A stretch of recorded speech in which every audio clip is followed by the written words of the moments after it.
So then, the final time this weekend that we go racing in the NASCAR Euro Series. This is the Open Division, their 6th race of the season. We're less than 20 minutes away from firing these engines into life for the final time of the weekend for our biggest audience of the season.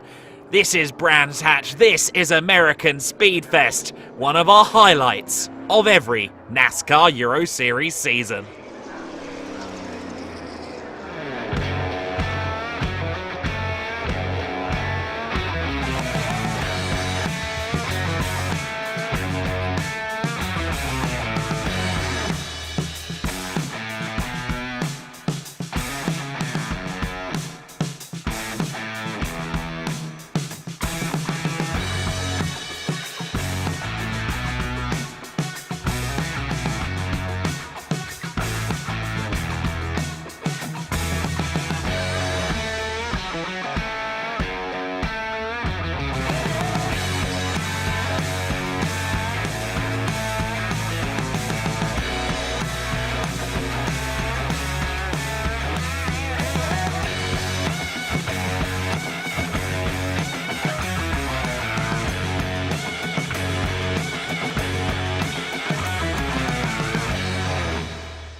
Here we are then at the circuit where kings and princes are crowned every year in the NASCAR Euro Series. In the Pro Division, we already have our king, the double race winner in the form of Gianmarco Ercoli. A massive congratulations to him and indeed to the Illumatech Racing squad on their performance earlier on.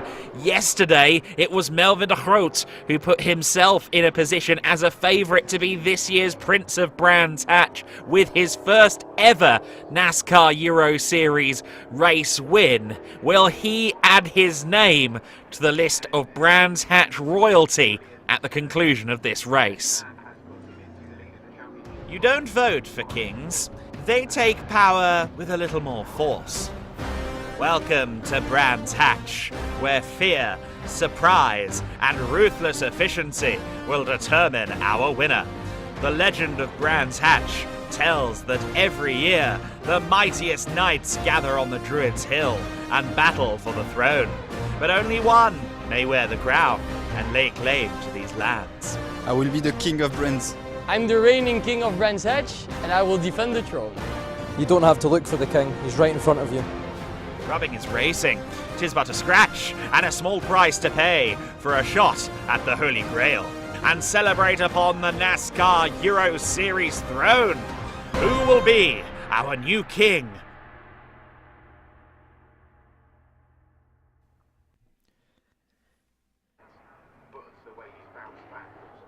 Well, we have our new king in the form of Gianmarco Ercoli, but who will be the Prince of Brands Hatch? Who will be the most successful driver across the weekend in the Open Division? That's a big question that we will answer in 31 laps time here around the Brands Hatch Indy Circuit. As I've already alluded to, Melvin de Groot was our race winner last time out, and Thomas Teufel was runner-up. Neither of them, though, are on the front of the grid. The man at the very front is Jordan O'Brien, and I see Andre there next to him.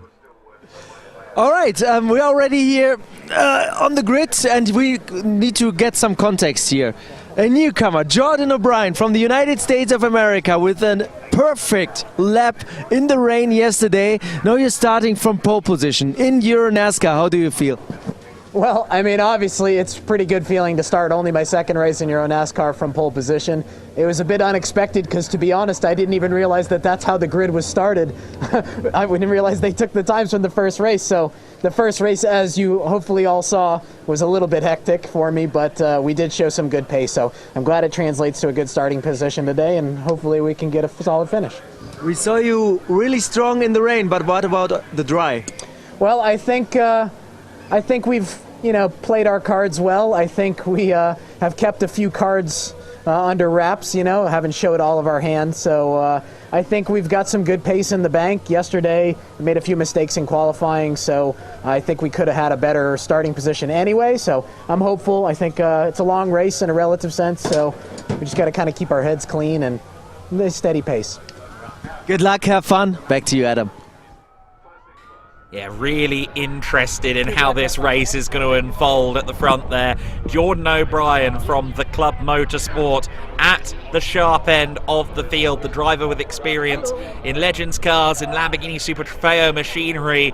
This is a real opportunity for him to put himself in the shop window, as it were, at the front of the field. But he is alongside our defending champion, the man in the number 7, Martin Dubeck. Let's go there now. Martin, there's a guy next to you on pole position in his second Euro NASCAR race. What does it do to you? Let's see. Yesterday I started from P2, but I lost it because I had to change the tires to rain tires during the formation lap. So I didn't try to start from P2, but I think that I know what to do in the first corner, and let's see what happened there. It'll be a nice race. Finally the last one. I'm a little bit tired and also sick from yesterday. So let's see what happened there. I think I know what to do there, and I hope it'll be podium. All right. Good luck, have fun. Back to you, Adam. Good luck, have fun. Thank you very much, Andre. Just receiving confirmation of something that was just running through my head during that interview, that Club Motorsport has never had a car on pole position before in the NASCAR Euro Series Open Division. So Jordan O'Brien, with his magnificent rain driving yesterday, has not only given himself a great opportunity, but he's made a little bit of history in the tenure of Club Motorsport here in the NASCAR Euro Series. Here's our newest NASCAR Euro Series race winner, Melvin de Groot. Melvin, how to make it another win today? Braking late, accelerating early. That's easy. I try to overtake, but no, today will be more difficult than yesterday, even though the circumstances are easier. But the field is more competitive. Everybody, 20 cars in 1 second. So we're going to fight all the way, but let's first see the first 2 corners, 3 corners. Now everybody will get through. But you know that the guy in front of you on pole position, Jordan O'Brien, maybe you never heard of him. He's in his second race in Euro NASCAR. He's starting from pole. Something in your mind about that? I don't know the guy. I hope I see him in my mirror after 2 laps, after 2 corners. All right, good luck, have fun. Thank you so much. Back to you, Adam. Thank you. Interesting stuff there from Melvin de Groot, who is our newest race winner in the NASCAR Euro Series. I've always felt that Melvin could be strong and competitive here in the Open Division. He's shown it repeatedly that he has great pace, and I'm curious to see if there's that extra step, that extra bit of confidence that comes in for him now that he is our newest race winner in the series. He's also our championship leader. Quick interview with Mulder's pre-anthems. Your teammate won yesterday. You have a good starting position. How do you want to get your Team Blakemont car in victory lane? Well, I think it starts with driving fast. So yeah, we'll see where we end up. And I'm feeling very confident with the car, with the track, the speed. So it's just full throttle from here on. All right, good luck, have fun. Adam, I think national anthem is coming up right now. Yes, sir. The Star Spangled Banner.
Thank you. Always fantastic to hear that. We know we're at the American Speed Fest when we hear that one.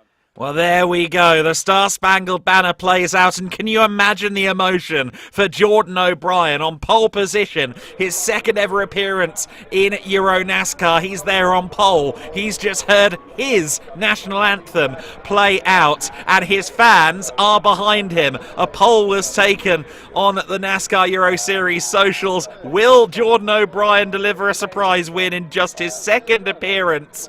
54% of you say yes. Let's see what Jordan can do. Certainly he's in the prime position, of course, going into those first corners. Brands Hatch is an unfamiliar circuit for Jordan, so he is learning on the fly, as he has done all weekend.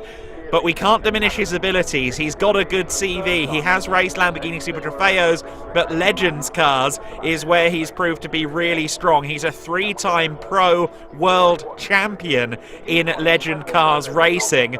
Jordan O'Brien is a surprise package as a newcomer to the series, doing quite as well as he is. However, we cannot be too surprised that a man who's so strong in other disciplines is doing well here. Speaking of someone who's strong in other disciplines, there's Matthew Ellis, who was leading the race for much of yesterday in the wet conditions. He's looking to try and right some wrongs in the NASCAR Euro Series here. He started 8th, he finished 8th, but it was certainly an alternative path to get there. He's starting 6th today, and he'll want to break the top 5 at an absolute minimum. He just raced a couple of hours ago in a Bernie's V8s and Historic Outlaws race in a Talbot Sunbeam Lotus. So he's now getting himself back tuned in to the Euro NASCAR machine, which is a very different car, but a very different car that he has proven to be quick in on several occasions. It's not his first weekend with us in the NASCAR Euro Series, having made some cameos previously, but yesterday was certainly the highest of highs that he has experienced in the series so far, winning much of the early battles, getting himself to the front, but unfortunately falling back through the order at the end. So lots of jumbled up matters, I would say, on this grid. It does look like we have a few cars missing. The number 9 car, I'm not sure if that's there. There does look to be a gap ahead of Chrysonis, and then, rather unsurprisingly, Roberto Benedetti's 88 car, Davide Frulio's 89, both cars that were involved in a huge wreck in the Pro Division earlier on. Those cars aren't on the grid, and I think potentially Sandro Tavarkalazza is missing as well, which would be a huge shame for him, actually. There were fans backing him coming into this race in the pre-race chatter, saying, oh, maybe he can do it. 8th on the grid, and Sandro's been strong this season. And, of course, his car is prepared by RDV Competition these days, the Team Georgia machine. Oh, and Patrick Schauber's looking ready to go on row 4 of the grid. You can see that he's alone there on the 4th row. So, yeah, Tavarkalazza's car doesn't seem to be there unless the camera can pan around and show us different. It does appear that we are missing the number 9 machine. There's a look at some of the cars further back on the grid. You see there the number 30 Retty Jones racing car this weekend.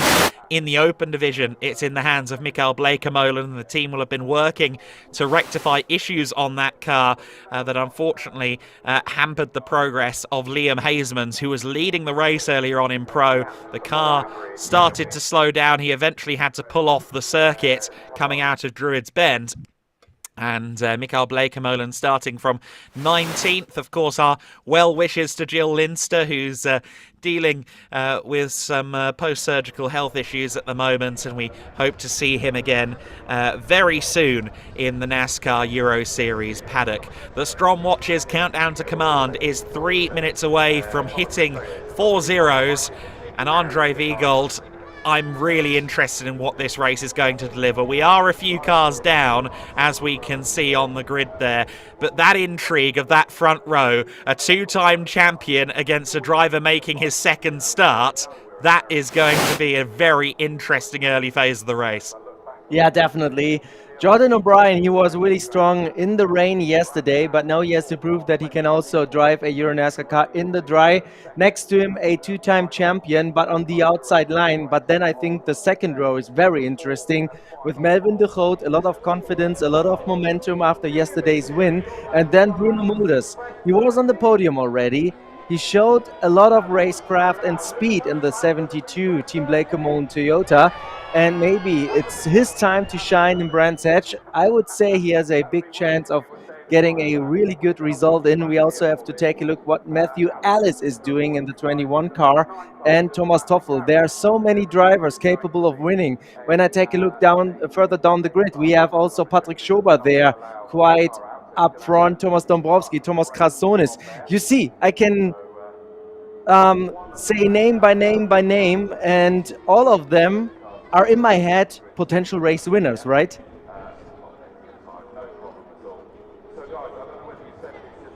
Yeah, absolutely right. Sorry, I was muted there, scrambling to find my button. Sandro Tavatkalaza has joined the end of pit lane, but it's too late to go and actually take his position, which is a big shame, actually. Row 4 of the grid. I thought that Tavatkalaza could do some damage from there, but they've been working on the car. They've just now got it out onto the circuit, and he's going to have to start the race from the rear, from the pit lane, and that's going to be a big task for him.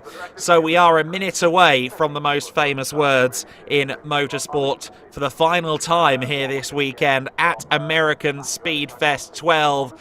There is the heavily Georgian-backed machine of Sandro Tavatkalaza. Let's see what the number 9 can do from there.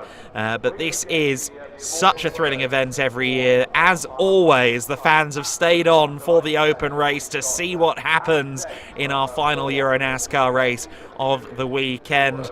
There are so many American cars out there. There's a lot happening up and down the paddock. Music festivals and just about everything else going on as well.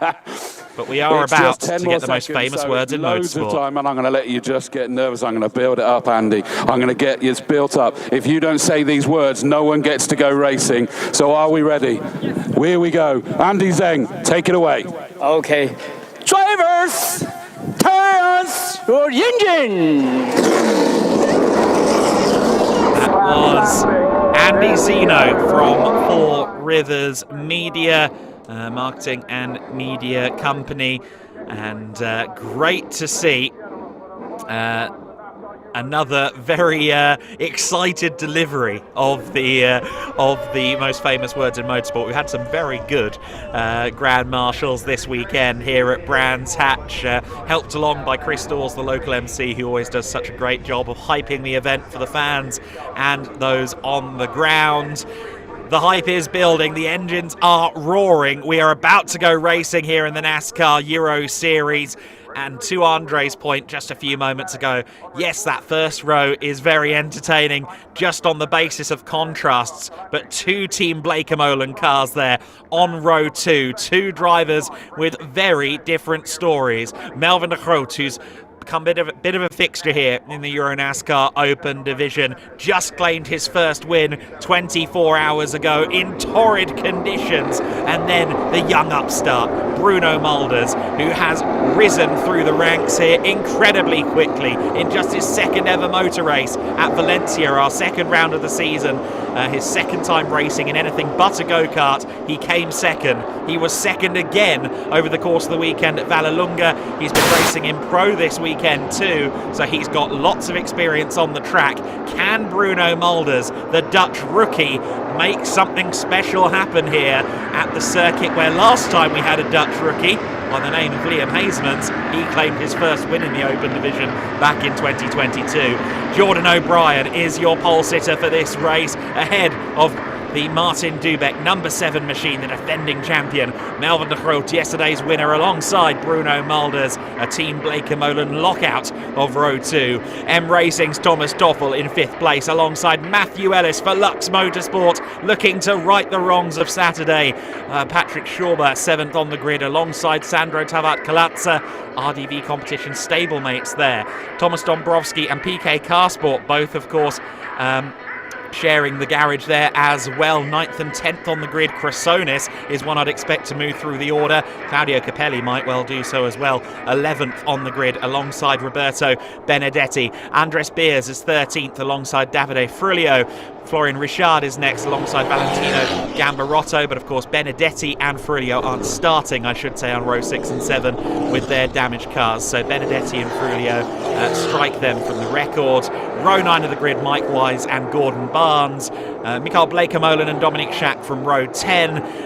And then at the back it's Sven van Laar and Happy Nessa. So then 20 cars of the 22 that were meant to take the start. And of course Tavat Kalatsa is starting from the rear. He has been released from the pit lane, but he will be starting from the back, not taking up the 4th row starting place that we were expecting him to have. So some changes from grid sheet to reality, but some very interesting situations developing all through the field for my money. This could be one of the most compelling races we've had in the Open Division in quite some time. That top half dozen is very strong indeed, Andre, and it's now time to thread that needle at 100 miles an hour, running towards the first turn at Paddock Hill Bend, up the hill to Druids. We've seen them go 2-3 wide so many times this weekend on the first lap. It really is a hostile negotiation.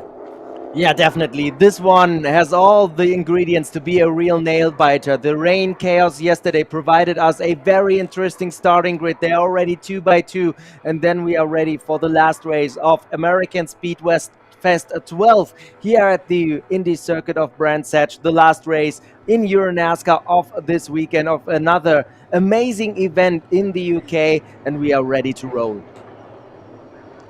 The man on pole position is a rookie to the NASCAR Euro Series. He's not a rookie in racing. He's raced GTs. He is a 3-time world champion in the pro division of Legends car racing. But this is something quite unlike anything he's ever done. When he hits the loud pedal at the wheel and start zone, we will be racing. We are racing in the NASCAR Euro Series, and it's a good start from O'Brien. He's covered off Dubek, but Melvin de Groot is there to his inside. De Groot is up into 2nd place, still side by side with Dubek. O'Brien is running home free at the front of the order. He turns into Druids on his own, 3 car lengths clear of the pack. In 2nd place it is going to be Melvin de Groot. Yesterday's winner gets past Martin Dubek. Thomas Tuffel and Bruno Mulders are dueling for 4th place. Oh, they've made contact at Graham Hill Bend between Mulders and Tuffel, and was that maybe a tyre down on Mulders causing him to go straight on? Either way, both drivers are well down the order, and we see there Patrick Schauber, one of a few to have made up a little bit of time, but one driver who's surged through the order from 10th on the grid to 5th at the end of the first lap is Thomas Chrysonis. He's had a brilliant start. I think that Bruno Mulders has a tire down. He's now trying to get back to the pits in his 72 car. They made contact twice, and I think he was just a passenger after the 2nd contact.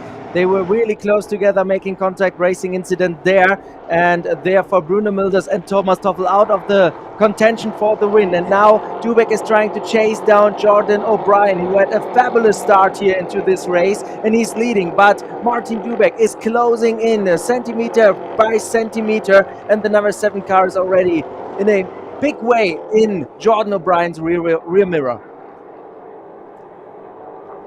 Really interesting stuff here as we see O'Brien and Dubek going for it head to head. Jordan O'Brien's going to have to get the elbows out if he's a world champion in legend racing. He should know a little bit about defensive driving. You need it in that category.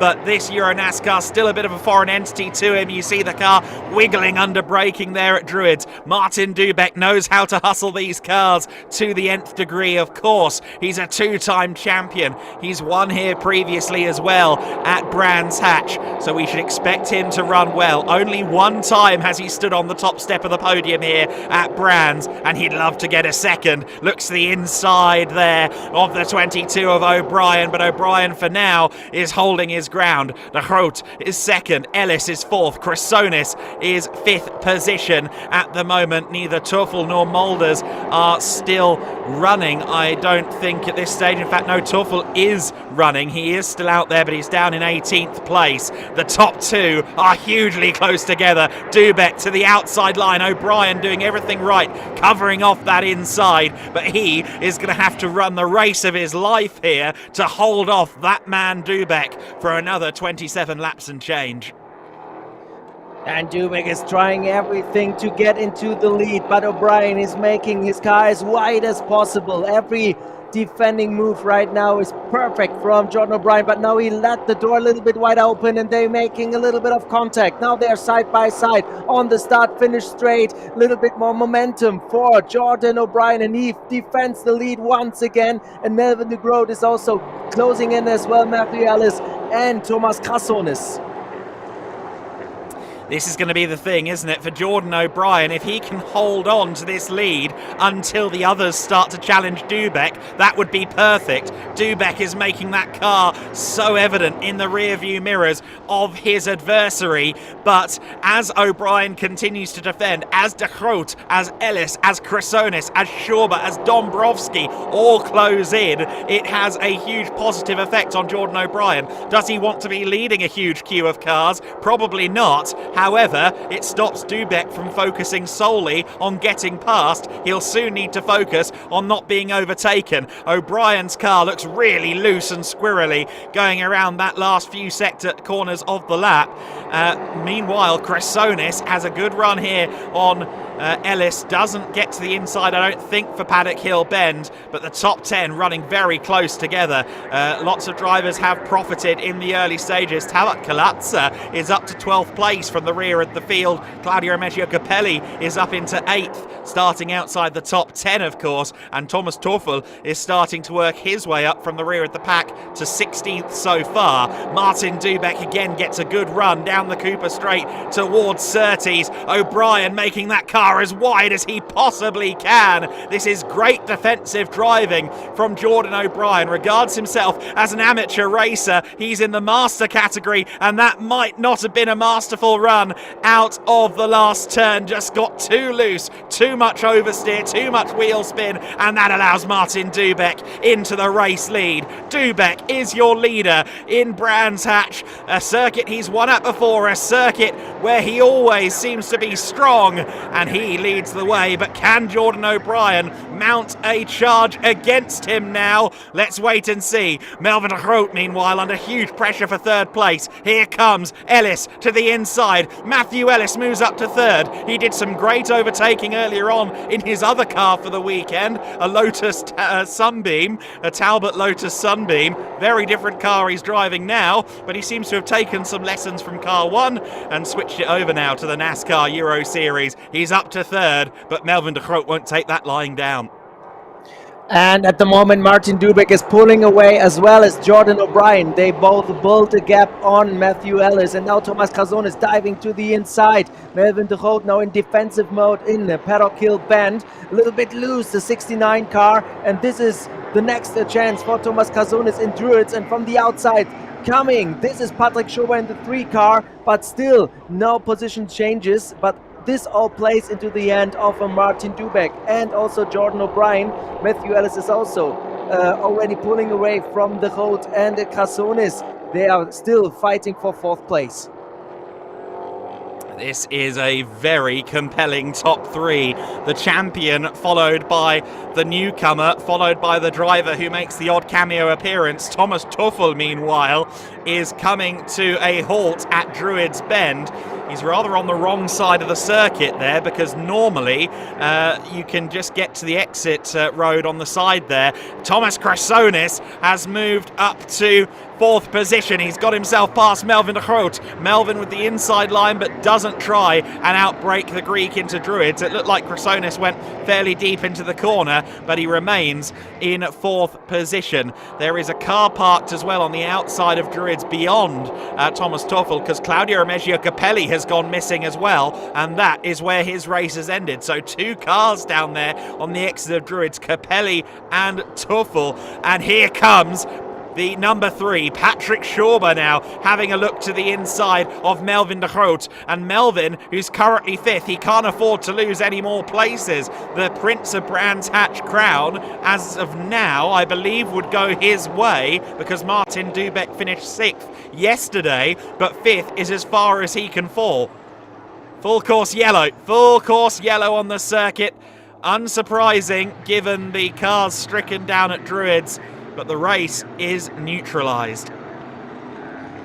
But it was a good race so far. Yes, we have plenty of cars there off track, but we had amazing battles so far there up front. Martin Dubeck with a large margin now over Jordan O'Brien, who did really everything in his power to keep that lead, but he had to give way for the 2-time champion after a couple of laps. And Adam, I think he also stressed his tires a little bit by being so loose always in the last sector of the track. But also we have to think about that. Those tires, they only have qualifying.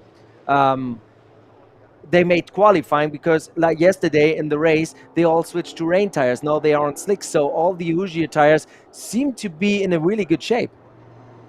That is a good point. Yes, they've got significantly less mileage on them than they would in normal circumstances. Unfortunately, Capelli and Tuffel both stopped there at Druids, and that's going to take a little while to get the cars into a truly safe spot, but we hopefully will do so in short order. So then Martin Dubeck trundling around at the front of the field. As I alluded to, he finished 6th yesterday.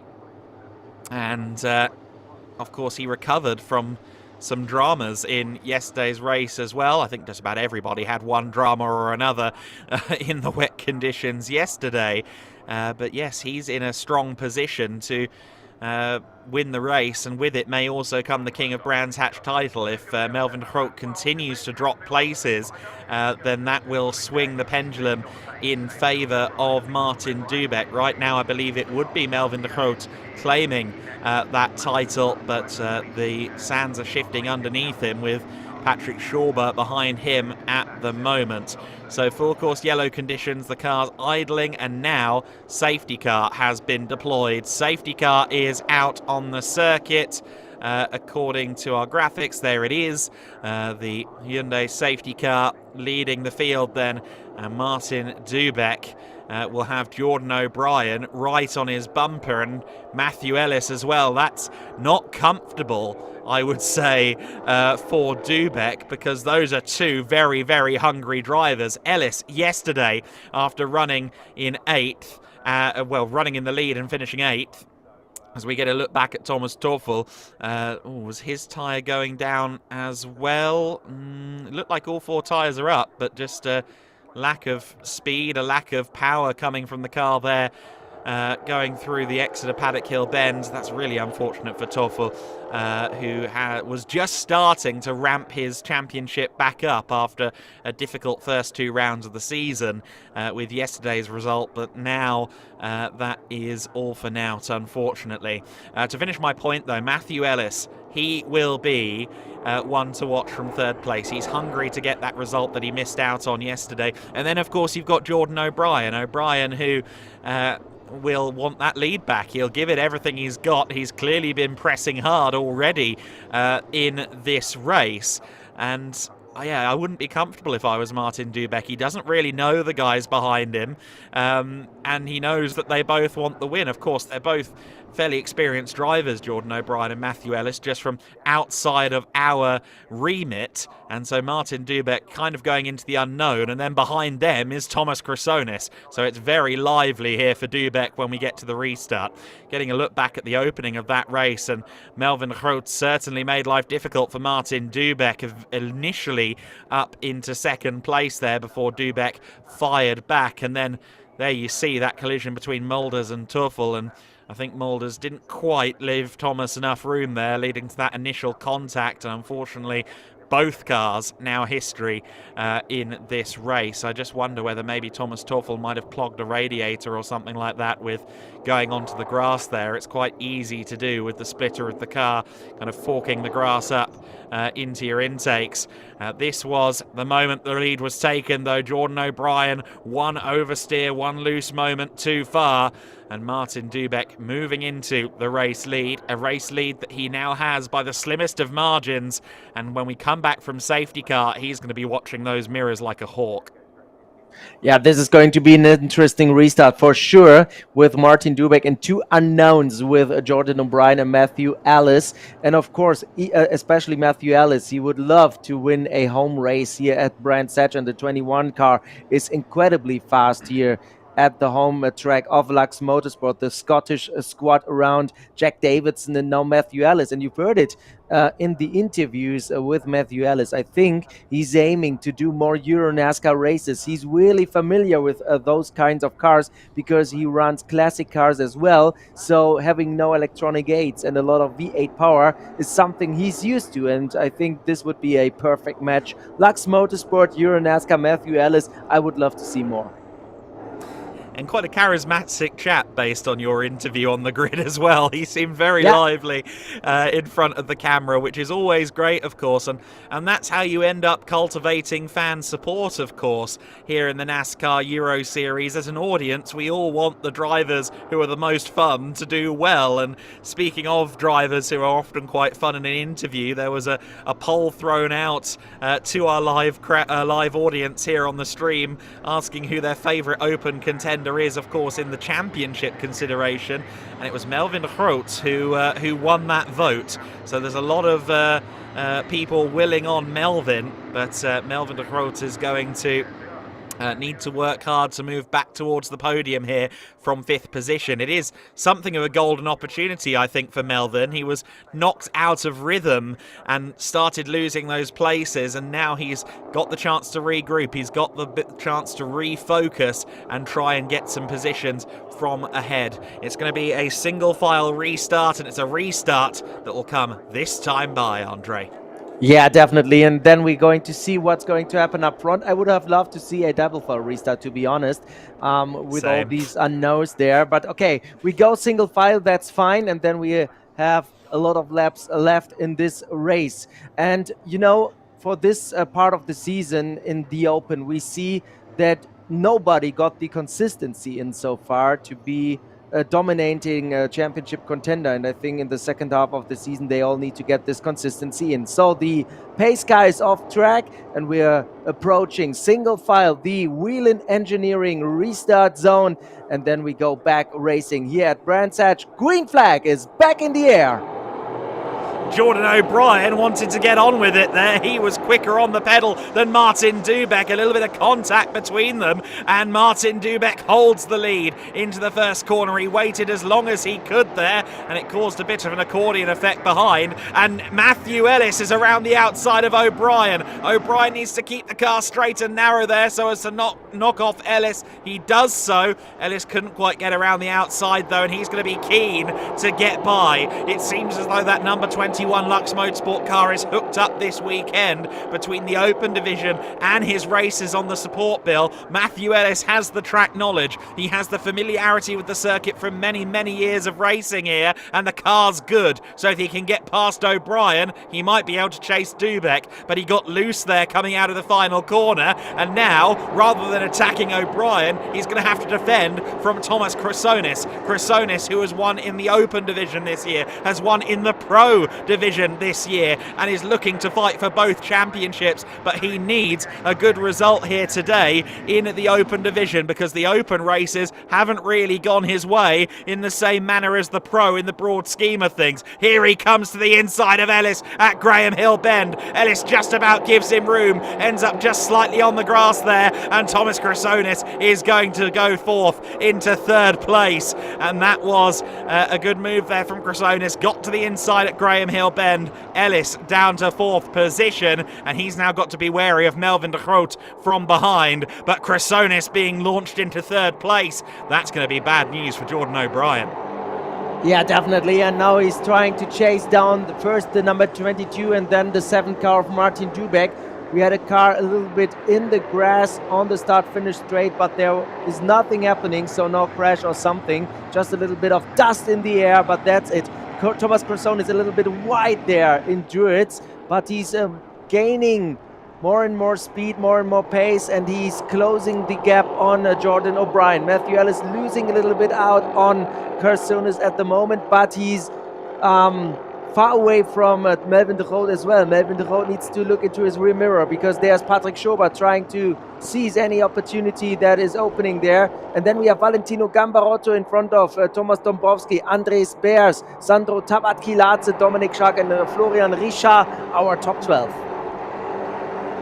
2 laps have been added to the race distance owing to that safety car period, so we've gone from 31 to 33 laps, and Crassonis with a huge run there out of Paddock Hill Bend, really edge of the limit stuff, and now he's got the inside line against Jordan O'Brien. He's he's not cut, but he's gone wide several times out of Druids, needs to be careful. Either way, he's got through into 2nd place. Great driving from Crassonis, but the reason I mentioned that running wide is because track limits are monitored quite harshly here in the UK at Brands Hatch, and he does have to be wary not to do it too often. Mikael Bleekemolen unfortunately coming to a halt in the number 30 car. That's a huge shame for him and for Retty Jones Racing. Not the day they wanted. Hazeman's had issues earlier on dropping out of the lead, and it seems the problems have continued in the open race. And now I'm really curious how fast Thomas Crassonis really is. He's closing in on Martin Dubeck. Not yet far enough or good enough to make a move, but I think he's getting closer and closer to the 7th car. And then we have 2 title contenders fighting it out for the lead, for the win here in round 6 of the Open Championship. O'Brien and Ellis fighting it out for the last spot on the podium, the 22 and 21 car. And it's going to be a really nice battle. 16, now 15 laps to go. So a long, long time in this open race here at Brands Hatch. Oh, loose bodywork there on Thomas Dombrowski's car, fighting with Valentino Gambarotto, one of our rookies here, and Andres Beers is there as well. Yeah, some interesting scrapping going on here for 6th position. Dombrowski moving his way through the field. I must admit, I was making myself aware of the standings coming into this race a few minutes before we went live, just trying to commit it to memory. And frankly, I was quite surprised that Thomas Dombrowski was as high as 2nd in the points. He's not really grabbed huge numbers of headlines with race victories or anything like that, but what he has done is stayed consistent, always finished in the top 10, kept things going. He hasn't always finished in the top 10, I should say, but just about everyone this season has had a drama at some point in the open division. So drivers like Dombrowski, who are fairly metronomic, tend to keep their noses clean and finish high in the order. They're real contenders for the series this year, and he is 2nd in the points as it stands. What I've received now is that Matthew Ellis has a 10-second penalty. I don't know the reason yet, but there's a 10-second penalty for the 21 car and also a penalty for Bruno Mulder. But yeah, this is just a little notice there because Bruno Mulder is not running anymore. But there was a penalty for this contact with Thomas Toffel. By now, we see that Martin Dubeck and Thomas Crassonis are getting closer and closer together. Together, they are pulling away from the rest of the field. But I think, Adam, there's something in the air between Dubeck and Crassonis in those last 13 laps. I agree with you, and the pace from Crassonis is absolutely spectacular. He's done multiple laps now under 49 seconds. His best of the race, a 48.771, which is the quickest race lap in NASCAR Euro Series history in either the Pro or the Open division. The fastest lap before this weekend in Pro was a 49.0. A 49.2 was the fastest lap of all time in the Open division from Alberto Nasca back in 2022. Thomas Crassonis is multiple times in this race breaking the lap record for race conditions here in the NASCAR Euro Series, which is hugely impressive. In fact, during the race, he's come within a 10th of beating the fastest ever quali lap Dubek. He is really hustling the number 13 PK car sport car, and Martin Dubek is going to be going through the exact same emotions as Jordan O'Brien a little bit earlier on, looking in the rearview mirrors and going, can I hold this one off until the flag? I'm not so sure. And we have, of course, also two powerhouses here up front. Hendrix Motorsport, the 7 car of Dubek, and PK Car Sport, the team of Anthony Kumpen. Though those teams are so experienced, they won championships, they won titles, and it's not a coincidence that we see those cars up front there, and now it's going to be lap traffic as well. And Adam, you saw it before, Crasonis, he really optimized preparing those attacks when he goes on the outside of Druids to be then on the inside of the next left-hander, and I think this is the way to go. Druids, and then have a little bit of good timing on the corner exit to place your car on the inside. This is the way to go here. Yeah, absolutely right. So Ellis is still running in 4th position on the road, but he's down in 10th on corrected time. Thomas Dombrowski tagged there. Gambarotto sent for a spin as well. I was just discussing how Thomas Dombrowski tries to keep it out of trouble and often succeeds, and then he has a spin up at Druids Bend, an assisted spin at that. Martin Dubek and Thomas Crasonis there coming across Happy Nessa, going into Clark Curve, and that didn't quite work out for Crasonis. He lost a little bit of time there. They both had to pick their spots wisely, but we are still in the midst of this duel here. Hopefully there's not too much bodywork or damage up at the top of the hill. No, it looks like everything is okay, and the car has gotten going again, but Dubek continuing to have to drive through the mirrors here to be on his toes, on his ones, and defending from Crasonis, who has the bit between his teeth here. Crasonis, who has 2 race wins so far this season, has somehow only translated to 7th in the points coming into this race. He also had pole in all 4 of the races across the Valencia and Vallelunga weekends. He has been the force in the series so far in terms of sheer pace. The man ahead of him, Martin Dubek, the defending champion, also has 2 victories over his door so far this season. So these two, on sheer results, should be our favourites, and seeing them go head to head here is quite the thrill. Yeah, definitely. And like I said before, the start of the race, everyone in the open division is still looking for consistency, and getting this 3rd win, whoever it is going to be, Dubek or Crasonis, would be a really good point to go into summer break and then tackle off those regular season final races at Autodrome Most in August. Keeping this momentum and a good spot in the overall standings. Crasonis now on the start-finish straight. He's really close to the back bumper of Martin Dubek. Maybe now Paddock Hill Bend. He's looking to the inside, but Martin Dubek stays on his line, and maybe the next opportunity, Druids again. Yeah, maybe so. So then it is Dubek versus Crasonis at the sharp end of the field, and Thomas Crasonis doing everything he can. And Sandro Tavatkalatsa, who just managed to make his way up as far as 7th from the back of the grid, unfortunately has lost a lot of those positions there. I think he'll still be in the top 10. It looked like he was going to be behind Jacques and Florian Richard, but Tavatkalatsa unfortunately dropping some places there that he'd inherited from that collision with Dombrowski and Gambarotto a few moments ago. Dubek and Crasonis then running 1-2. I believe that Ellis is now 3rd on the road, technically. Yes, he is. He's 3rd on the road by a few tenths over O'Brien, but of course he's still dropping each lap on our timing screen because of his 10-second penalty. Speaking of penalties, 30 seconds to Andres Beers for his role in that Dombrowski-Gambarotto collision. So they've judged it against him, and they've judged it against him particularly harshly, and I do understand why. Thomas Crasonis, meanwhile, really putting the hot seat on for Martin Dubek here, cooking Martin Dubek's bottom bottom, quite frankly, at the moment, saying to him, I want that position. I want to get through and make this race count. Dombrowski and Gambarotto again colliding at Druids. They're knocking the stuffing out of each other at the moment, and it's all for 12th place. The lead battle isn't quite so physical, but it is considerably higher stakes. So I will now pack my stuff and I will run down to victory lane because there's a little wall, and when I stand on it I can watch the last laps of the races. So I will be there and grab a word with the winner. See you later, Adam. Well, I'm not sure who you're going to meet in victory lane just yet, Andre, but good luck down there. Martin Dubek and Chrysonis fighting for the honours in this motor race. As it stands, incidentally, with Melvin de Groot running 5th on the road and 4th among those on the actual corrected timing because of Ellis's penalty.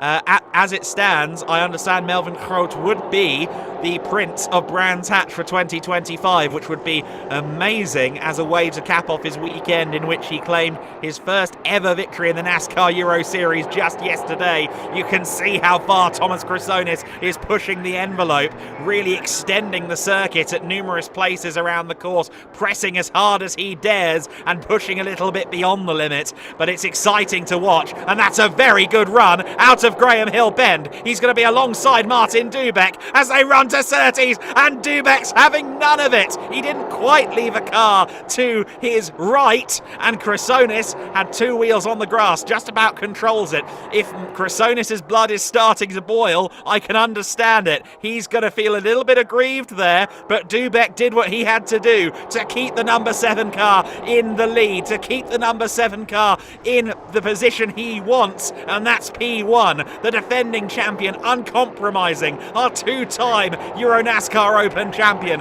Thomas Chrysonis, the 2025 upstart, who has taken a huge step forward with his new collaboration with PK Carsport, his continued guidance from Alan Day, one of the greatest of all time in this NASCAR Euro Series history. Chrysonis has 4 laps now, 3.5 laps now to try and make good and claim win number 3 of the season. But Martin Dubek is making that car as wide as humanly possible, and it's a joy to watch. In 3rd position now on corrected times is Patrick Schauber. Schauber has gotten past de Groot and O'Brien out there on the circuit. So Jordan O'Brien has lost 2 places in one fell swoop. Matthew Ellis is still 3rd on the road, but with the penalty, he's dropping further back. So Patrick Schauber now on course for a podium, which is very good going for a driver who started outside the top 5. Brands Hatch Indy is not the easiest circuit to make overtakes, but NASCAR Euro Series always delivers exciting racing. When you see moves here, they're usually possibly a little bit physical, but always extremely well earned. You don't get many easy overtakes here at the Brands Hatch Indy circuit. This little bull ring, 1.2 miles of perfect racing for touring cars, for production cars, for saloon cars, stock cars like these as well. 2 laps to go. 2.5 miles between Dubek and the checkered flag. We've got a stationary car on the circuit. Sandro Tabat-Kilatsa has come to a halt on the run towards Druids Bend. Now, if there is a caution here, we might end up with the crescendo of an overtime finish. Let's see what race control does. Oh, there's another incident. Schauber's in the wall, and in a spin is Matthew Ellis. They've surely got to put this race under caution. 4 cars, I think there's oil down. I think Tabad Kalatsa's car has put down oil. Yes, surely that's what's happened. Where are the leaders? Red flag. Cars everywhere. A red flag. And under normal circumstances, I would suspect that's the end of the race. We've got a huge number of cars there. Florian Richard, Dominic Schack, the 55 of Gordon Barnes, the number 1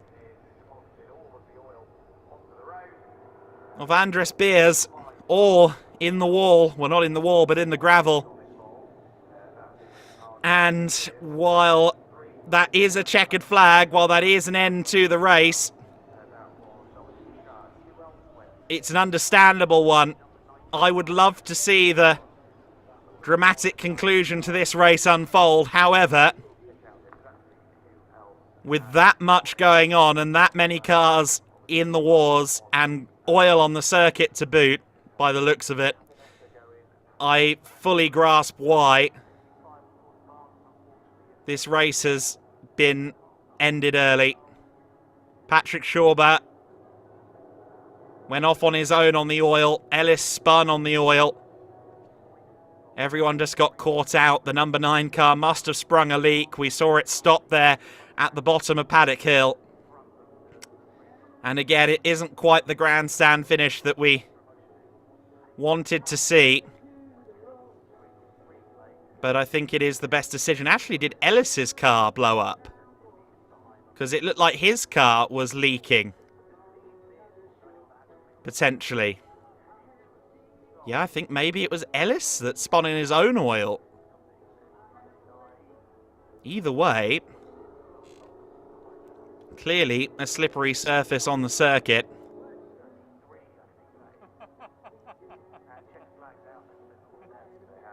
Martin Dubeck will be classified as our race winner here in the NASCAR Euro Series. Martin Dubeck, a race winner. The order on my timing screen, which has been rolled back a lap, as is customary during a red flag.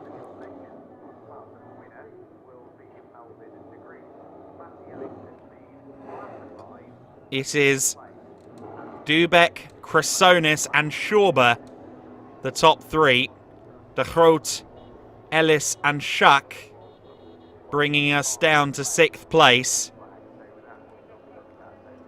Florian Richard, Tavat Kalatsa, Gordon Barnes and Thomas Dombrowski looks like will be our top 10. Ellis actually 5th place, not bad considering that 10-second penalty. Of course, there'd been dramas behind. O'Brien went missing as well. He is listed as 14th on my timing screen, so I think something may have happened to Jordan O'Brien as well that I don't think we saw on the pictures.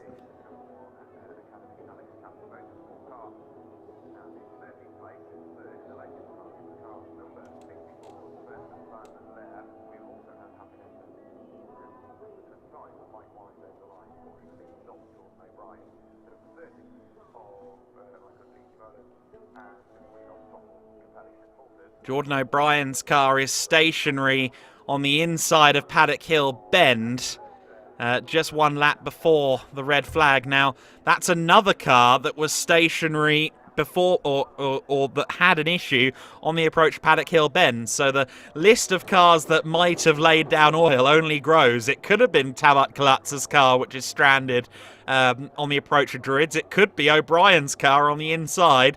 I'm not convinced I didn't see oil coming from Ellis as well. Either way, the track was slippery, a red flag had to happen, and Martin Dubeck is the man who is driving the number 7 Hendricks Motorsport car to victory lane in the NASCAR Euro Series. A second victory here at Brands Hatch for him.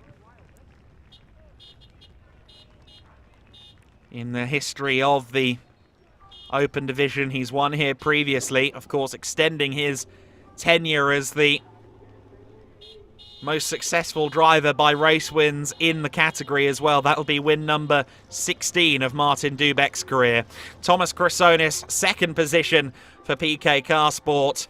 That will help his championship bid considerably. Patrick Schauber in 3rd position. 4th place for Melvin de Groot, Matthew Ellis in P5, Dominic Schuck in 6th, Florian Richard in 7th, Sandro Tavat Kalatsa in 8th place, Gordon Barnes and Thomas Dombrowski, your overall top 10.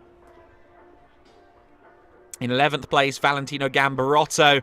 12th position for Andres Beers. Sven van Leer in 13th. O'Brien will be classified 14th by the looks of it, despite the car having that issue at the end. Hapinessa, Wise, Blake Molan, Turfel, Capelli, Mulders, the order in full. But of course, everyone below Wise did not reach the checkered flag. Martin Dubeck will be I think in a roundabout way, a little bit relieved. Chrysonis was racing with the bit between his teeth. He set an all-time race lap record, not just for the Open Division, but the Pro Division, while hunting down Martin Dubek. For the Greek driver, there might be a whiff of what might have been, but for Martin Dubek, our defending champion, it's delight. In victory lane, Martin Dubek stands tall. The Prince of Euro NASCAR, though, will go to Melvin de Groot with a first and a fourth place. That makes him the strongest of the weekend by my maths. Dubek with a first and a sixth would be the only real challenger to that, and, well, first and sixth is not trumped by first and fourth, so there we go. Martin Dubek certainly didn't have an easy race. The pressure cooker was on, Andre. Let's talk to Martin Dubek. Martin, what a fight with Thomas Chrysonis, what a race. Also with Jordan O'Brien, with Matthew Ellis, a lot of going on there. How do you feel? Nice. Now I had to ask how many laps was it to the finish. So it was the last lap when it was the red flag. Yeah, it was good. I managed it some laps in front of Thomas. So I'm not sure. I think he will be a little bit angry as me. I closed it too much. But yeah, we are back on the victory lane, so I'm happy. After yesterday's race, it was terrible for me because all the race I didn't see anything. There was lots of water. I reported 3 times to the race control that it's dangerous, but yeah, we did it yesterday also and today on the victory lane, so I'm happy for that, and we can fly back home with the trophy. All right, thank you so much. Congratulations, you're your Open winner, Martin Dubek, and of course, here's your sticker. Congratulations, Martin Dubek, win number 3 of the season here in the Open Division, and that will move him up the championship ranks nicely as well. By my maths, he would not be the championship leader. In fact, no, I can say definitively he would not be the championship leader. He will, however, move past Mulders, and I think Dombrovski will fall back as well. So I think it'll be Schauber second and Dubek third by my maths. Melvin de Groot should still be our championship leader, as well as the Prince of Brands Hatch on a weekend where he's claimed his first win in the series. But Martin Dubek has had a really great day here in the sun, going into the evening hours here at Brands Hatch. And the fans happy to see the drivers up close and personal in victory lane. They get the opportunity to do so several times during the weekend, between autograph sessions, grid walks, and just about everything in between. And for those of you that have stayed on till the bitter end here on the circuit for the Open Division race, you are richly rewarded with a lot of drama. Unfortunately, we didn't quite get that grandstand finish, but understandable in the circumstances. Martin Dubek just talking for the benefit of the local crowd to MC Chris Dawes, and we'll hear from some more of our strong runners in that race with Andre Viegold shortly, as well as everybody gets ready to celebrate the podiums. Lots of presentations to come, of course, with the various classes in the Open Division. I think everyone that got to the flag there deserves a pat on the back, because it was some pretty intense racing, some pretty physical racing at various points there through the field. Don't go anywhere. We want all of that noise, and we're going to have the photographs with you in the background again when the top 3. So then Dubek just 4 tenths clear at the time the red flag, or on the count back once the red flag was waved. He was right on the back of Dubek for many, many laps. I'm quite sure that Chrysonis would have stuck his neck out there and gone for glory if the opportunity presented itself, because he's working his way back from a couple of difficult results here in the Euro NASCAR Open division. He's got both titles on the mind this year, I have no doubt of that. Let's go down, though, to Retty Jones Racing with Andre. Yeah, Retty Jones Racing here, but it's also Hendricks Motorsport, the technical partner of Retty Jones, but this car is Hendricks Motorsport. Yeah. Roy Hendricks next to me. Another win for Martin Dubeck, back into title contention. How happy are you? Well, we needed it after the rest of this weekend. We had a lot of bad luck this weekend. This morning with Liam, fuel pump breaking, and he lost the win. So we should have actually won both today, but cars were fast. Martin did an amazing job to keep Cassones behind him, and well, I'm very happy with this though. You're a really experienced team, a really successful team. When you have to explain people out there, what does it take to be successful as a team manager, as a group of people working on the car in Euro NASCAR? Well, first of all, a lot of time. Time is always the factor, and people that really care. That's basically what you need. People that care about what they are doing and take all their spare time and all their professional time to prepare the cars as best as we can. All right, thank you so much. Congratulations, Roy Hendricks. Back to you, Adam. Yes, apologies to Roy. I didn't quite recognise him there, but yes, of course, the Hendricks Motorsport team definitely with mixed fortunes across the camp with the issue there. Meanwhile, I'm told that the number 9 car from RDV competition / Team Georgia didn't lose oil, so it sounds like it might have been the 21 of Ellis that actually dropped the oil initially, or perhaps Jordan O'Brien, but it seems that it wasn't the number 9. They just had an accelerator issue, unfortunately, but all the same, lots of cars with mechanical woes. And thanks to Frederic Gambillon for providing us a little bit of information through Gianluca there.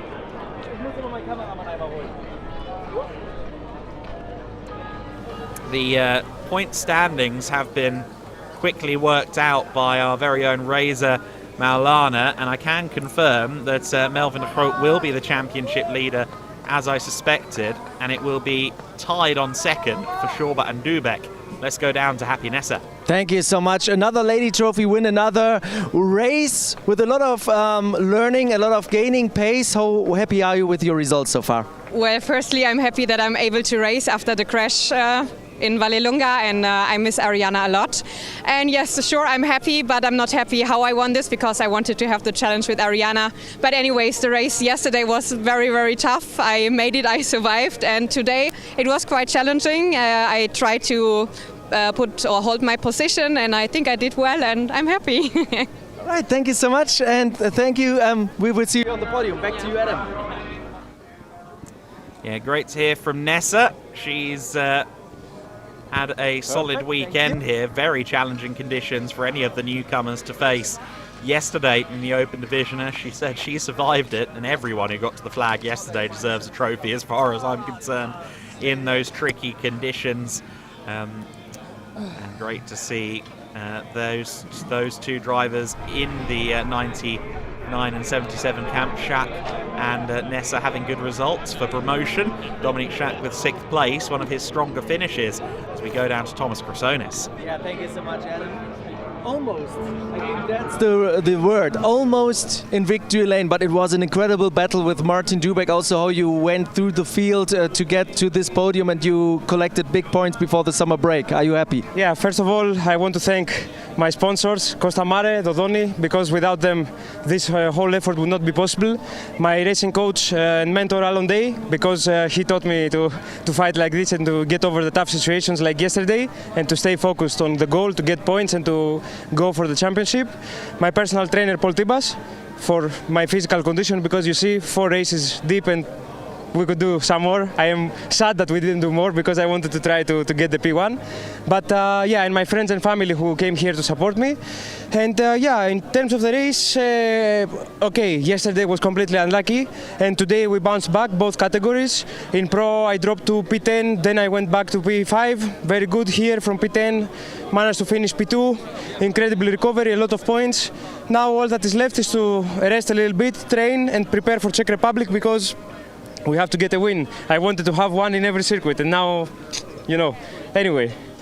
There's a lot of silverware to grab after the summer break. Consistency seems to be key in the Open Championship this season because everybody had already one or two races struggling a little bit. Is it all about getting consistency for Most and also the double point playoffs? Well, I mean, it's in Most, since now we have used all the jokers, I think. Two jokers we have, no? One. Hey. Okay, we are without any jokers, so we have to finish in Most. That's the most important thing. And playoffs is another conversation. Everybody, depending on where they are on the standings, will either play defense or will push. So we will see. All right, thank you so much. Congratulations, Thomas Krasonis. Back to you, Adam. Yeah, Krasonis thinking big picture here, certainly this year, with a very, very strong machine underneath him at PK Car Sports. And we'll see how he goes from there. I think we might be about to hear from another driver in just a few moments' time. That might well be Florian Richard, but quite difficult to tell from this far out. But we do know that Andre has a driver ready to go, so let's chat. Sven van Aeren next to me, another weekend in. We never thought that you would do the full season, but I see you smiling, I see you happy. Will you be back also for Most and the other races? Yeah, absolutely. That's the case. I will be back for the rest of the season and joining my son. He's doing also the 3 last races, of course, in Rookie Challenge, and I will be there also. I'm having too much fun. You're having too much fun, but also are you happy with the performances you had? Honestly not. I'm still suffering a lot from my back, but yeah, I know it's not going as I hoped it would go, but yeah, I'm having fun, and as long as I'm not bothering the other ones, I keep doing it. All right, thank you so much. Thank you so much for joining us. Back to you, Adam. Yeah, very diplomatic stuff there from Sven van Laar, who did finish 3rd in Legend Trophy, a good result for him, and great to see him enjoying himself as well. As he says, he is working through quite a few niggles and injuries at the moment, but he's still doing a great job and enjoying his racing. Who are you going to call? The cars know no bounds here at Speedfest. I've seen Lightning McQueen, we've got the Ghostbusters there, and just about everything else. Andre, to you. Yeah, thank you so much. This is not a ghost. We don't need the Ghostbusters. This is Dominic Shark. Top 10 results, so close to top 5. Decent pace today. Are you happy? Yeah, yesterday was bad for me. You led laps. Yeah. But yesterday was crazy. Today was crazy, but the race was really, really hard. In the first part of the race, I win many positions, hard fights, and my spotter said me, yeah, now you are on the top 10, and then was the next car out, and then overtake the next car, and then said my spotter, what is the place? Yeah, P6 and Masters P2, and then come off the start-finish straight, and I brake, and then come off the rail, and then with high speed out in the gravel in the first corner, and stopped so tight for the wall, and I hope that all drivers okay with hard impact of Andre Bears, and I don't know what's the other car, the driver, but I hope that all drivers are okay. I think so. That's at least what I know. But amazing save, close to the wall, and also an amazing race. Congratulations. Thank you so much. Dominic Shark, back to you, Adam. There you go, great to hear from the promotion driver in the number 99 and second in the Masters class for the amateurs and the newcomers. Is a really good effort, I must say. Sixth overall as well is a really solid effort from Dominic Schack. I think he can take some pride in this weekend. We'll see how he fares at Most, of course. Summer break now, time for some drivers to stew and think about what comes next over the next couple of months. And of course, our championship leader in Euro NASCAR Pro has gained himself an additional fixture. He'll be going to Trois Rivières in the NASCAR Canada Series, which is really exciting to see. We will keep an eye on his performances for sure. Andre Viegold and a microphone are here. Let's have a chat. Thank you so much. John Wallace, this race, spectator, early on you were in the car, everything. Did you taste blood enough to come back? Oh man, taste blood is a great way to put it. And I am a shark, just so people know. But yeah, no, I'm definitely coming back. I got a little work to do on the sponsorship side, but I think this race and the results and what people got to see from the swag and the style that we brought to the grid, I think America's starting to love Euro NASCAR, man. And also when you see all the people around, there's a lot of clients for potential sponsors, right? Exactly. And putting it on the podium helps a lot. So this weekend, my first weekend, first time in the car, first time here at Brands Hatch, first time in Euro NASCAR in general. I can't ask for more. All right, thank you so much. Hope to see you back very soon. Yes, sir. Back to you, Adam. I like the charisma on Jordan. We've got some great people in this paddock now at this stage. We've got quite a lot of loud personalities, and that makes for some brilliant media content as well. And of course, Andre and the crack team here at Euro NASCAR, it goes beyond the racing. They have quite a lot of content to show us as well. Keep an eye on the socials, on the YouTube channel. There's always a lot to be seen from our personalities on the grid. Worth noting as well, the Euro NASCAR YouTube channel is now up over 40,000 subscribers, so thank you to everybody supporting the NASCAR Euro Series.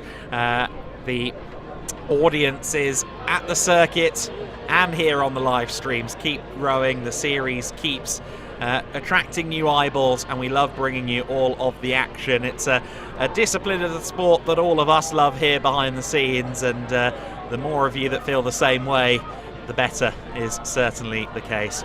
So then, the victory lane looking really quite gorgeous as the sun starts to set here on what has been a fabulous American Speed Fest. There's been so much racing action across the 2 days, well beyond the remits of the NASCAR Euro Series as well. It's always a packed support bill. Of course, there's live music, there's great food, there's lots of Americana going around the place from the public as well. Loads of American car clubs are here exhibiting their stuff, and it has been a real celebration of all things Americana, as all 12 editions of this Speed Fest have been so far, and we'll be here for a long time to come, I suspect, at Brands Hatch. American Speed Fest is such a fixture of the calendar. And the police escort for the Ghostbusters going on around Victory Lane as well. How cool is this? We don't normally see this kind of thing in Kent with the highway patrol cars. That one's an Arizona machine. Wonder if it ever raced around Phoenix at any point, where the NASCAR Cup Series will complete its season finale. Bit of a smorgasbord day, of course, for NASCAR, with the Cup Series coming later as well. Let's have a chat with Florian Richard. Yes, Florian Richard next to me. Amazing race, and also a very crazy race at the end. Yeah, crazy race. But 70 and third in rookie. It's a good satisfaction because last race yesterday it's very bad race, and now I see a must for the championship. What are you going to do in summer? Relax a little bit or work really hard? Work really hard. That's a spirit. 1 week of summer. Yes. All right. Merci beaucoup. Thank you so much. Back to you, Adam. Great to hear from Florian. We got both Speedhouse drivers in there eventually. I misidentified based on the driver's suit earlier on, of course. But yeah, great to see Florian Richard in good spirits. I think he is, again, another driver that's on the upward trend here in the NASCAR Euro Series.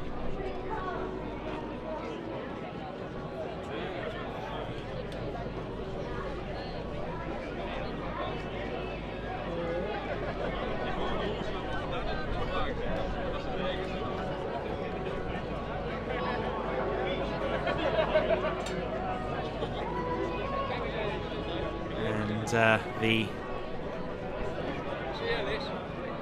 presentations will begin shortly here for the overall win. For the class podiums as well as the Prince of Brands Hatch.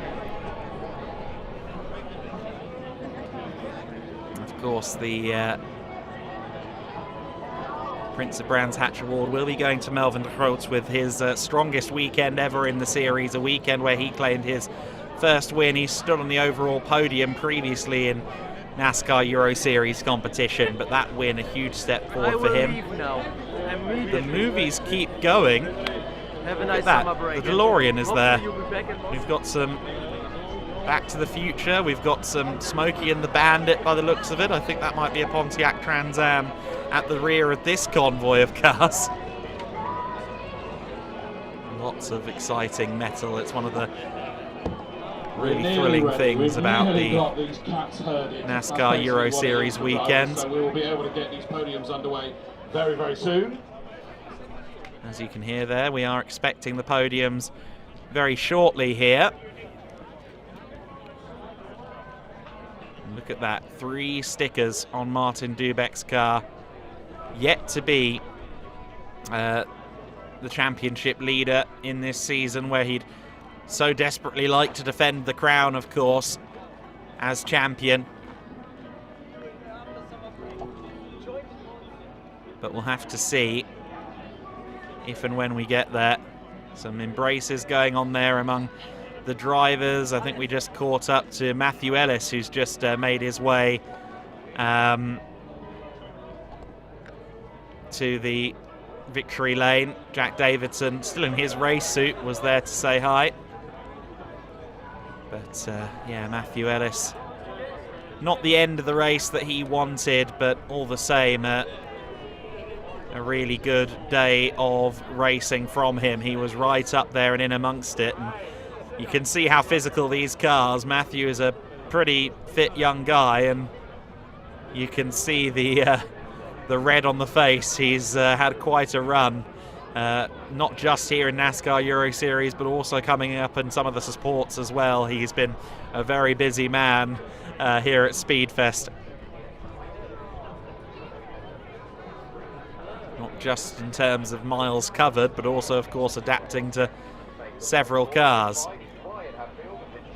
The General Lee and Lightning McQueen. Lightning McQueen is not a Toyota 86, I hasten to add.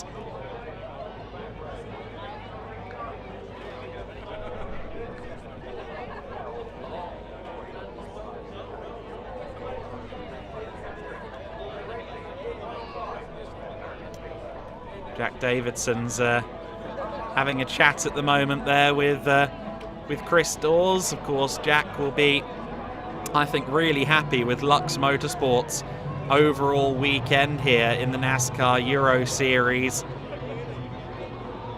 They've had a really good run of things. See Anne Galpin directing traffic down there as well. Hello to Bart and Nina. I see you guys there in your media tabards. I think we are just missing some drivers at the moment.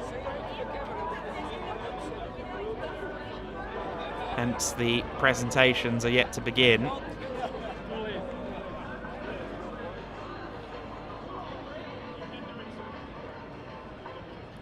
Are you in Most? No. You should. Good beer. Right, I think we've got enough of the drivers here to get this podium on. Looks like we are now going to get the podium ceremonies underway, which is very good, because I think the fans want to get these presentations seen as well. Patrick Schauber to the third step of the podium.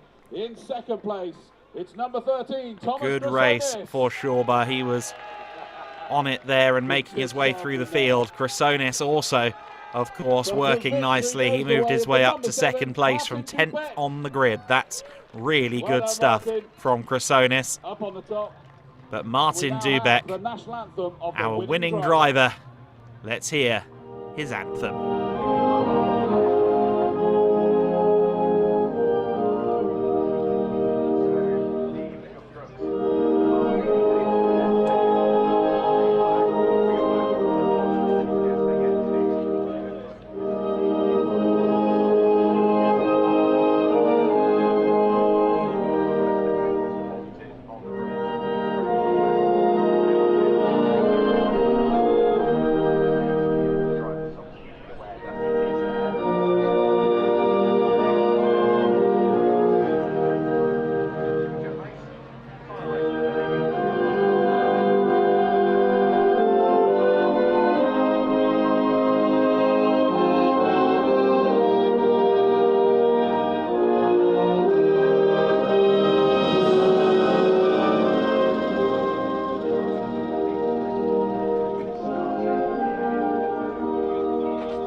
He's presented the third place trophy to Patrick Schober. Patrick Schober receives his third place trophy. His championship campaign, I think, is one to watch for the rest of the season, as is Thomas Chrysonis's. But our defending champion on the top step today, that's big for Martin Dubeck. Moves into third in the championship, just behind Schober and Melvin de Groot. It's going to be very close, that title picture. The top three separated by 7 points. Second and third, Schober and Dubeck, tied on points. I think it's going to be a thrilling run to the double points playoffs, which of course we'll see in the last 2 rounds of the season. Most, our only remaining regular season race. Brilliant, brilliant job. Right, we wait for everyone to get off. And now we get the time for see who's going to do this bit a first. drink Champagne! for Dubeck, perhaps, but he'll spray some champagne as well.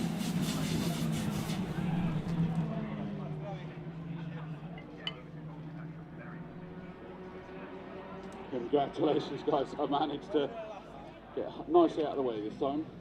Well done, guys. Congratulations Top to the three top 3 make overall. their way back, and next up it should be the team's trophy. We're doing the team's trophy now. So this presentation is the for the teams championships. the drivers and the team The manager teams for the order team across all 4 races, so the 4 races from this weekend combined into effectively one long endurance race classification. Right, and it will be Martin Dubeck, who of course does all of the races himself, on the third step of the podium for Hendricks Motorsport. Team manager and Mr. Dubeck up to the top for the endurance team. Third step for the endurance teams. Second place in the endurance teams. Second step of the podium will go to PK Car Sports 24 car, Thomas Dombrowski and Vittorio Gorelli putting in the hard work. But the winners But I don't think they're present for this presentation. And it is the number 69 car of Team Blakemolen, Sebastian Blakemolen and Melvin de Groot. We'll have the team Melvin de manager for Groot that and team up Sebastian on the top. Blakemolen's team winning, of course, in the team's classification. Blakemolen Race Planet backing on that car, of course, and for the Dutch guys, they'll celebrate, I'm sure, in the paddock this evening. For the photos. Of course, Martin Dubeck will be looking to celebrate at that date below on your screen, the 30th and 31st of August, the NASCAR Grand Prix of the Czech Republic. That will be a fun one, and Dubeck will be looking for results on home turf. And the crew's getting an opportunity to spray the champagne for once, although unfortunately, there we go, Hendricks Motorsport with some revenge there on the podium. Don't forget your trophies, guys. Congratulations to the teams. That was the team's presentation. Unfortunately, a little bit depleted. I think some already on their way home. Legend Trophy up next for the over 45s drivers, and of course, Melvin de Groot, our overall championship leader, and our Prince of Brands Hatch will be present for that one. Right, we'll just double check. Anne is in deep conversation to make sure that we've got the Legend Trophy going on now. Just waiting for drivers, I think, still potentially, but we're hopefully. Okay, so in third place, the number 33. We are now getting the Legend Trophy presentation. In fact, no, we're getting Rookie Trophy, sorry, so Master Trophy, sorry, as it's called these days. Florian Richard taking the third step there. Dominic Schack on the second step of the podium. And Matthew Ellis comes to the top for Lux Motorsport. Get in. Receiving an ovation from the British fans here, and I do hope that Matthew finds a way to commit to the rest of the season, because he's a talent, for sure he's a talent, and I'd love to see what he can do at some of these other circuits. The biggest trophy for the Master Trophy goes to Matthew Ellis. There you go, Matthew Ellis with the Master Trophy win. Mate. What a brilliant go out. Could have been an overall win yesterday as well. I'm sure that moment at Paddock Hill will live in his dreams, maybe his nightmares for a little while, but we know he is quick and we know he'll make sure he's back again before too long. He sounds very enthusiastic about running in Euro NASCAR, and that's what we like to see.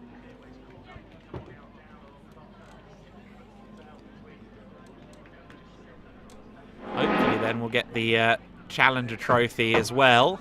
Right, Legend Trophy, sorry. I'm getting my NASCAR Pro and my Euro NASCAR Open mixed up at the moment. Stitching up Team Lux. Right, so the Legend, we've got some that have had to fly off already. So I'm going to do this actually in reverse order, as in we're going to go first, because we're just going to have the trophy coming up. So the victory, give them a round of applause because they're not here, but we can still cheer. The winner of the Legend Trophy, number 69, Melvin de Groot. Okay, Melvin de Groot is not there, unfortunately. So the Legend Trophy presentation going on, but Melvin de Groot is missing. And in third place, and he can come up because we've got somebody else. Second and third position.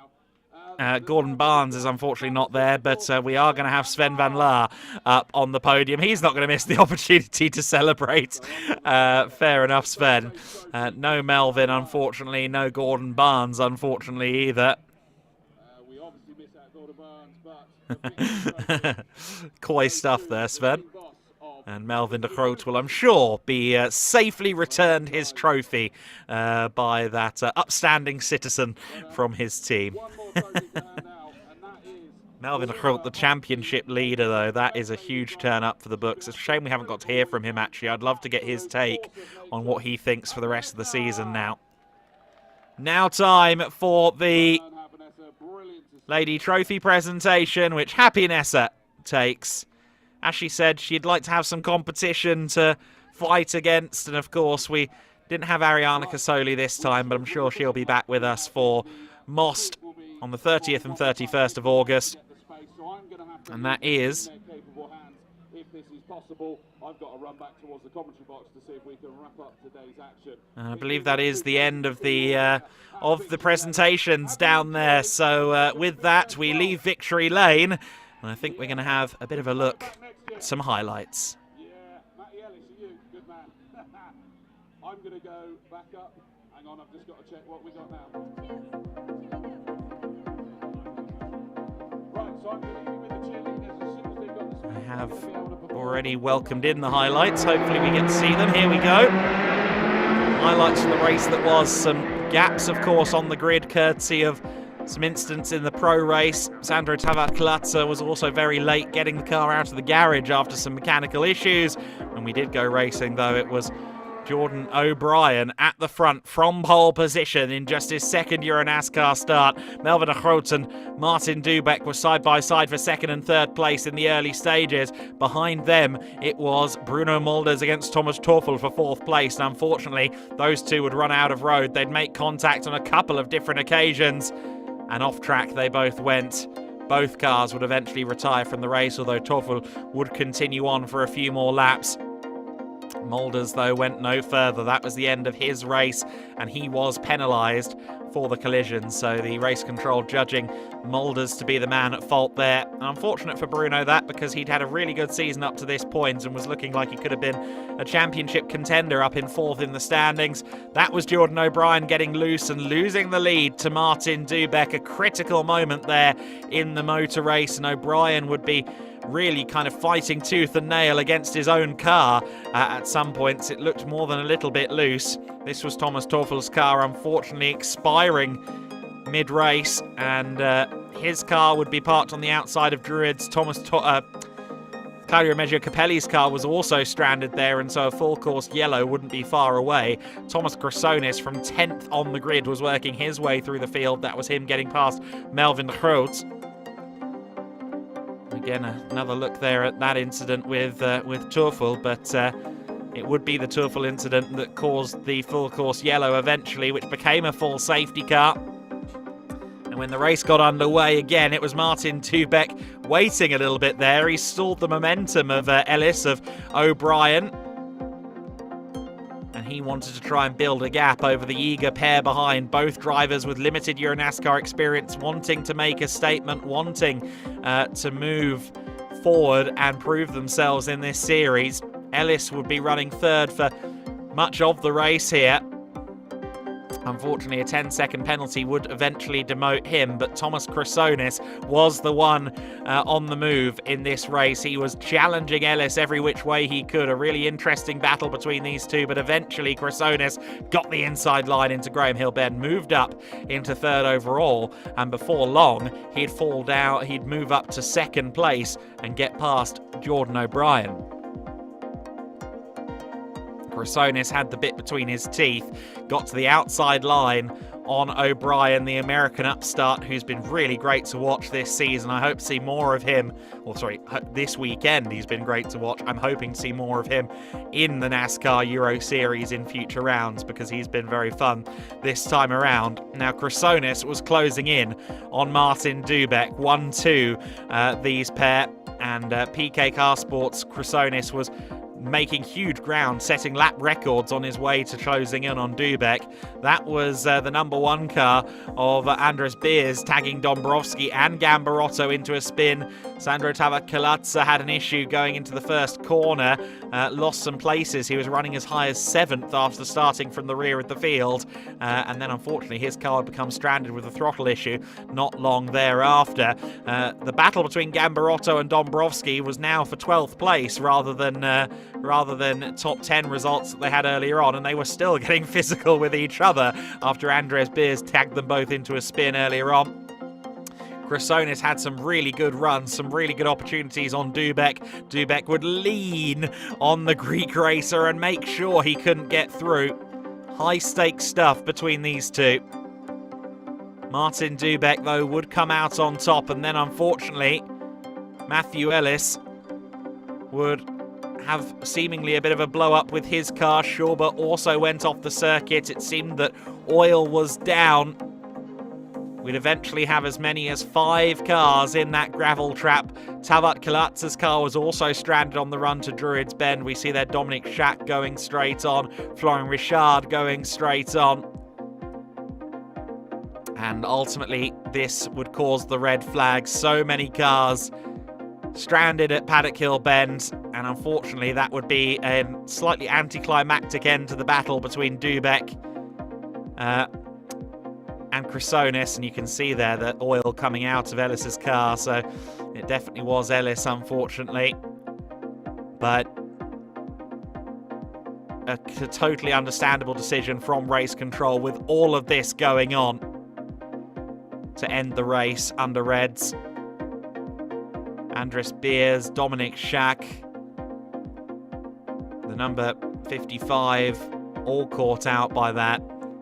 Florian Richard in the 33 as well, and Martin Dubek would be slightly disappointed not to receive the checkered flag, but I think quite happy not to have to continue that scrap with Thomas Chrysonis, which was looking pretty feisty going into the last couple of laps. He is, for the 3rd time this season, a winner in the NASCAR Euro Series. Our defending champion, though, is not our championship leader.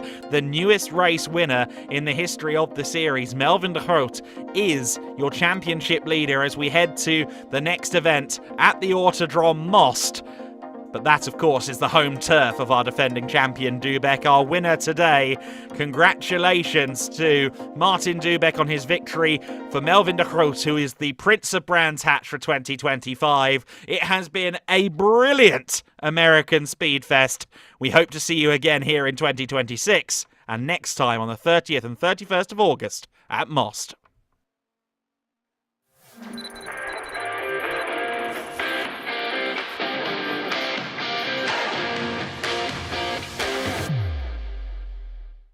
You don't vote for kings, they take power with a little more force. Welcome to Brands Hatch, where fear, surprise, and ruthless efficiency will determine our winner. The legend of Brands Hatch tells that every year the mightiest knights gather on the Druids' Hill and battle for the throne.